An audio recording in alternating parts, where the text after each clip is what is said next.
नमस्ते दोस्तों। Modern science आज एलियन लाइफ के बारे में रिसर्च कर रहा है।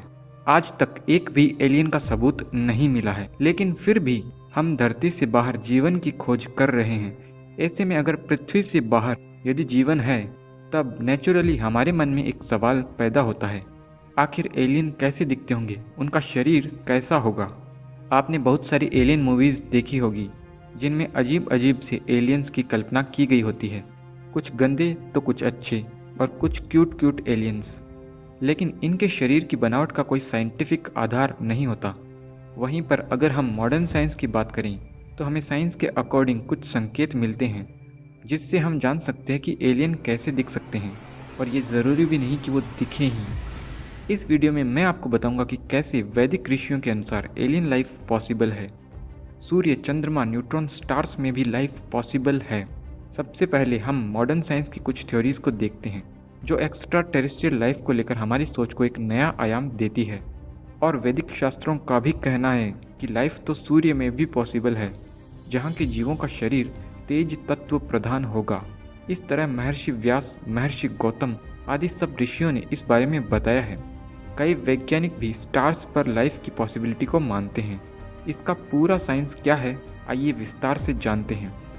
हम सब सोचते हैं कि जिस तरह हमारी पृथ्वी पर लाइफ है, उसी तरह की लाइफ पृथ्वी से बाहर होनी चाहिए, जबकि हम ये बात भूल जाते हैं कि जैसी परिस्थिति और जैसा वातावरण होता है, वैसा ही जीवन डेवलप हो जाता है।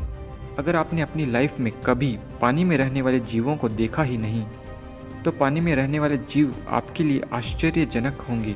पहली बार जब इंसान ने अन्य द्वीपों की खोज की और जाना कि अन्य द्वीपों में भी इंसान रहते हैं, हमारे लिए आज ये सामान्य बात है, लेकिन उस समय उनके लिए ये एक असामान्य खोज थी। सबसे पहले हम देखते हैं कि एक्स्ट्रा टेरेस्ट्रियल लाइफ को लेकर वैज्ञानिकों की सोच क्या है। स्टीफन हॉकिंग कहते हैं कि यूरोपा नाम के उपग्रह में ऐसे जीव पॉसिबल हैं जो गैस से बने हों, और यह जीव सीधे बिजली को अपना भोजन बनाने वाले हो सकते हैं। एक्स्ट्रा टेरेस्ट्रियल लाइफ पर रिसर्च करने वाले वैज्ञानिक फ्रैंक ड्रैक, जिन्होंने एलियन लाइफ की पॉसिबिलिटी को लेकर ड्रैक इक्वेशन दी है, उनके अनुसार न्यूट्रॉन स्टार में भी लाइफ पॉसिबल है। 1980 में रॉबर्ट एल फॉरवर्ड ने एक हार्ड साइंस फिक्शन बुक लिखी थी, जिसमें उन्होंने न्यूट्रॉन स्टार पर लाइफ होने की पॉसिबिलिटी को वैज्ञानिक ढंग से बताया। उनके अनुसार न्यूट्रॉन स्टार पर रहने वाले जीवों का शरीर न्यूक्लियर फोर्स पर आधारित होगा और उनका लाइफ स्पैन 45 मिनट्स का होना चाहिए।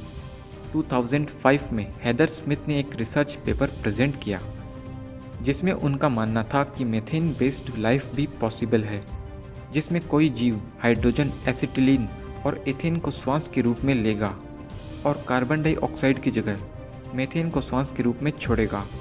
इस प्रकार का जीवन शनि ग्रह के चंद्रमा टाइटन जैसे अत्यधिक ठंडे इलाके में पॉसिबल हो सकता है। नासा के एस्ट्रोकेमिस्ट मैक्स बर्नस्टीन के अनुसार हाइड्रोजन से भरपूर और ऑक्सीजन की कमी वाले अत्यधिक ठंडे ग्रह पर सिलिकॉन बेस्ड लाइफ पॉसिबल है। इसका मतलब ये है कि जिस तरह पृथ्वी पर रहने वाले जीवों का शरीर कार्बन बेस्ड है, वैसे ही सिलिकॉन बेस्ड लाइफ भी पॉसिबल है, यानी कि लाइफ फॉर्म करने का मटेरियल कुछ और भी पॉसिबल है। इसी तरह कुछ अन्य वैज्ञानिकों का मानना है अत्यधिक ठंडे इलाके में बोरॉन बेस्ड लाइफ का होना भी पॉसिबल है, यानी कि ऐसे जीवों का शरीर बोरॉन बेस्ड होगा। हमारे इंसानी शरीर की एक मूलभूत संरचना होती है डीएनए, लेकिन 2012 में इंग्लैंड, बेल्जियम और डेनमार्क के साइंटिस्ट ने एक नया सिंथेटिक न्यूक्लियाई एक्सएनए ही बना लिया था, जिसकी संरचना डीएनए के समान है। 1979 में एक वैज्ञानिक रॉबर्ट ए फ्रीटास ने एक नई थ्योरी दी, जो काफ़ी इंटरेस्टिंग है। पृथ्वी पर रहने वाले जीवों का मेटाबॉलिज्म इलेक्ट्रोमैग्नेटिक फोर्स पर आधारित है, यानी कि हमारे शरीर की कोशिकाओं को हमारे खाने से जो ऊर्जा मिलती है, उसकी प्रोसेस में इलेक्ट्रोमैग्नेटिक फोर्स का रोल होता है। लेकिन यही प्रोसेस पृथ्वी से बाहर रहने वाले जीवों के शरीर में न्यूक्लियर फोर्स के द्वारा पॉसिबल है, जिसे उन्होंने क्रोमोडायनामिक लाइफ नाम दिया है। ऐसे जीव न्यूट्रॉन स्टार में पॉसिबल हो सकते हैं, और ये जीव काफ़ी सूक्ष्म होने चाहिए। अब मैं आपको बता दूं कि न्यूट्रॉन स्टार एक ऐसा स्टार है जिसका टेम्परेचर सूर्य से भी लाखों गुना ज़्यादा होता है। ये ऐसा स्टार होता है जिसमें सूरज जितना पदार्थ 10 से 12 किलोमीटर के वॉल्यूम में भरा होता है, और इनका गुरुत्वाकर्षण बल भी पृथ्वी से 100 बिलियन गुना ज़्यादा होता है। इन्हीं वैज्ञानिक के अनुसार कुछ ऐसे क्रिएचर्स भी पॉसिबल हैं जिनको ग्रेविटेशनल क्रिएचर नाम दिया गया है, जो डायरेक्ट एनर्जी को ही अपना खाना बना सकते हैं। कुछ जीव जिन्हें एक्सट्रीमोफाइल्स कहा जाता है, जो कि एक्सट्रीम कंडीशन में भी पाए जाते हैं। एग्जाम्पल के तौर पर समुद्र के नीचे वॉल्केनिक इरप्शन की वजह से वहाँ का पानी काफ़ी गर्म होता है, जिसे हाइड्रोथर्मल वेंट कहा जाता है, लगभग 400 डिग्री सेंटीग्रेड। लेकिन फिर भी वहाँ पर कुछ सूक्ष्म जीव रहते हैं और कुछ ऑक्टोपस जैसे जीव भी वहाँ पर पाए गए हैं, जबकि वहाँ पर सनलाइट भी नहीं पहुँच सकती। कमाल की बात तो ये है कि वैज्ञानिकों ने वहाँ पर जीवों में कुछ शार्क्स को भी देखा है। हमारी पृथ्वी पर कुछ ऐसे जीव पाए जाते हैं जो एक्सट्रीम हॉट कंडीशन में भी सर्वाइव कर सकते हैं और एक्सट्रीम कोल्ड कंडीशन में भी सर्वाइव कर जाते हैं। वो हैं टार्डिग्रेड, जिन्हें स्पेस में भी छोड़ा गया तो वहाँ के रेडिएशन से भी यह जीव सर्वाइव कर गए। यहाँ पर अनेकों वैज्ञानिकों की साइंटिफिक थ्योरी से ये बात साफ है कि पृथ्वी से बाहर लाइफ एक बिल्कुल अलग फॉर्म में हो सकती है और उनका बॉडी मटेरियल किसी भी टाइप का हो सकता है। अब मैं आपको बता दूं कि वैदिक शास्त्रों के अनुसार एलियन लाइफ कैसे पॉसिबल हो सकती है। महावैज्ञानिक महर्षि गौतम ने न्याय दर्शन में बताया है, सूर्यादि लोके तेजस शरीर है, यानी सूर्य आदि लोकों में तेज तत्व प्रधान शरीर होता है। अब पृथ्वी से बाहर के जीवों के शरीर को समझने के लिए आपको 5 तत्वों को समझना जरूरी है। भारतीय वैदिक विज्ञान के अनुसार हमारा शरीर और ब्रह्मांड 5 तत्वों से मिलकर बना है, पृथ्वी, जल, अग्नि, वायु और आकाश।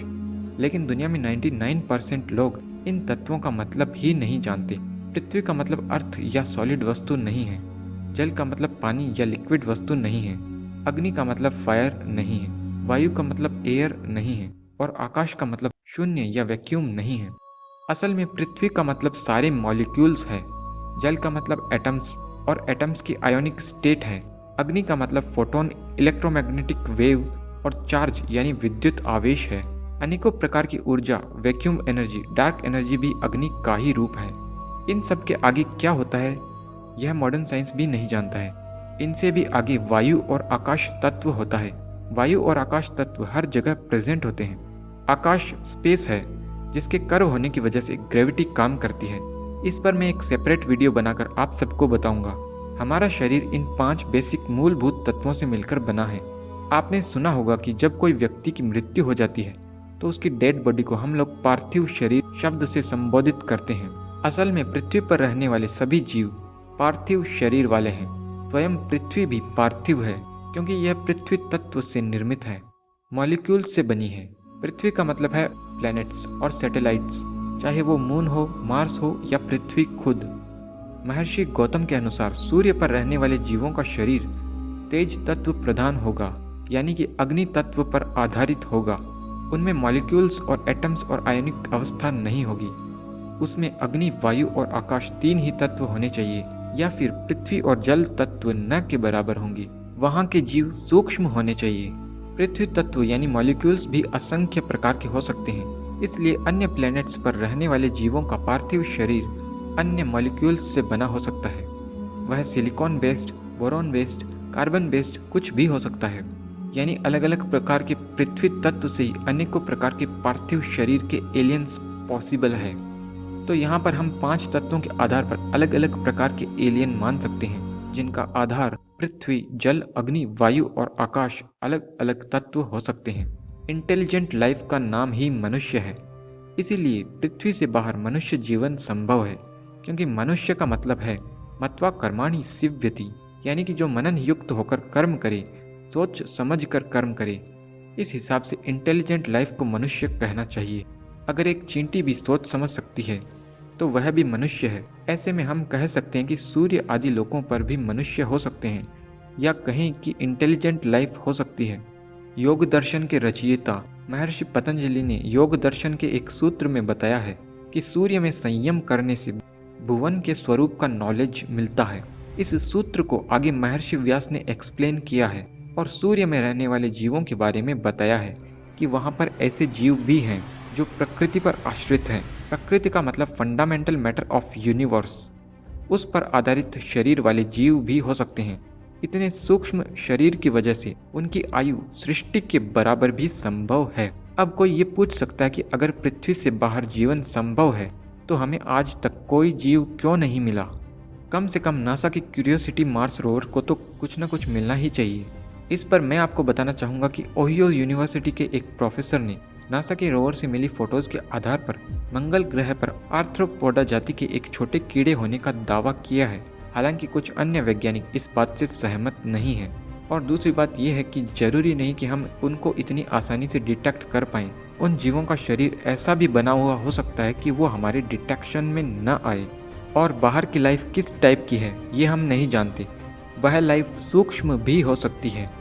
तो फ्रेंड्स, यहाँ पर मैंने बता दिया कि किस प्रकार जीवन अनेकों प्रकार का संभव है। लाइफ को लेकर हमें एक संकुचित सोच न रखकर सोच के दायरे को बढ़ाकर देखना चाहिए। आप सबको एलियन संबंधित यह जानकारी कैसे लगी कमेंट में मुझे ज़रूर बताएं। मिलते हैं आपसे अगले वीडियो में, तब तक के लिए नमस्ते।